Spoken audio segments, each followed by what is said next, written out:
चलिए third section देखते हैं।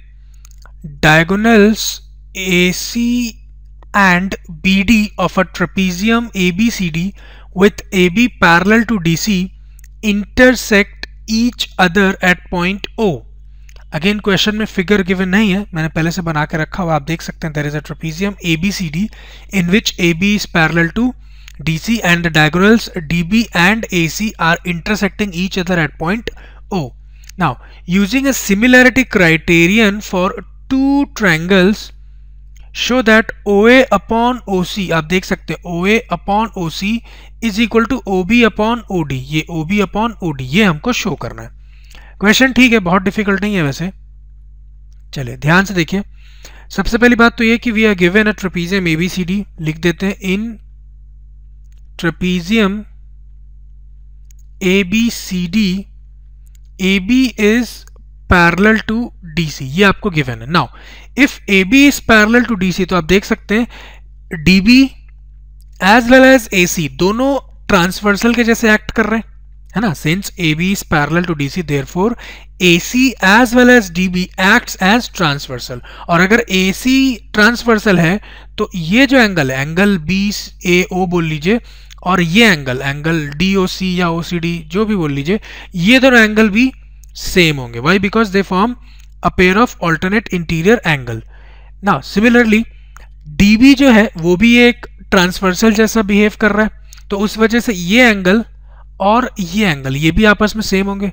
रीजन आपको मालूम है, दे form a pair of alternate interior angles.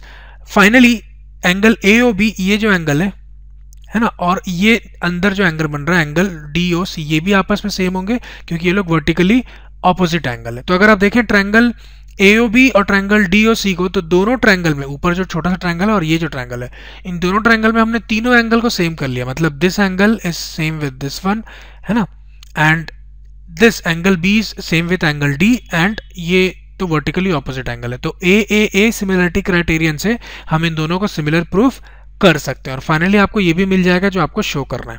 चलिए मैं आपको पूरी चीज सॉल्व करके भी बताता हूं, मैंने ओरली बताया, अब लिख के बताते हैं। ध्यान से देखिए। Now since AB is parallel to DC, therefore AC acts as a transversal।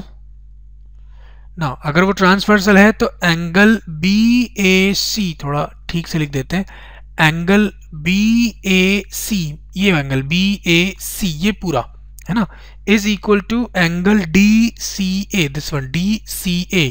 आप चाहे तो इसको इक्वेशन 1 बोल लीजिए, आप रीजन लिख सकते हैं, they form a pair of alternate interior angle. Since they form a pair of alternate interior angles. Now again इसी का आगे लिखता हूं, since AB is parallel to DC, therefore BD DB एक ही बात है, acts as, BD also acts as बोल सकते हैं। BD मैं ऊपर लिख देता हूं, BD also acts as a transversal. अब अगर BD भी एक ट्रांसवर्सल है तो आप बोल सकते हैं angle ABD this angle is equal to angle CDB this one. आप इसको इक्वेशन 2 बोल लीजिए। रीजन फिर से सेम चलेगा, दे form a pair of alternate interior angles, इससे मैंने लिखा नहीं है। नाउ ऑल्सो आप एक चीज देखिए, ऑल्सो एंगल AOB मैं यहां पे लिख देता हूं, angle AOB is equal to angle DOC, ये लोग वर्टिकली ऑपोजिट एंगल है, इसको इक्वेशन 3 बोल लीजिए आप। रीजन लिख सकते हैं, since they are vertically opposite angle. तो अब इक्वेशन 3, ठीक, इक्वेशन 2 एंड इक्वेशन 1 अगर आप तीनों को देखें, सो बाय एंगल सिमिलरिटी क्राइटेरियन दोनों ट्रायंगल जो है वो सिमिलर होंगे। बस उस चीज को लिख लेते हैं। आप यहां पे लिख सकते हैं, from 1, 2 and 3 we can say by angle similarity criterion triangle OCD, जो एंगल OCD देख सकते हैं, OCD नीचे वाला triangle is similar to triangle OAB। OAB जो ऊपर बन रहा OAB, नाम ध्यान से देखिएगा, OCD। तो मैं जब O से C की तरफ जा रहा हूं तो एंगल C किसके इक्वल है, A के, तो मेरे को ऊपर वाला ट्रायंगल में OAB बोलना पड़ेगा, समझ रहे हैं? OCD is similar to OAB। Now अगर ये दोनों ट्रायंगल सिमिलर हैं तो आपको मालूम है कि उनके करस्पॉन्डिंग साइड्स का रेशियो भी इक्वल होगा, therefore we can write OC, ये OC अपॉन OA लिखना पड़ेगा आपको। OC इस वाला ट्रायंगल का तो ऊपर वाला ट्रायंगल का OA हो जाएगा, वो upon OA is equal to OD। OD अगर नीचे तो ऊपर का OB होगा अपॉन OB। रीजन आप लिख सकते हैं, we know that ratio of the corresponding sides of a similar triangle are equal।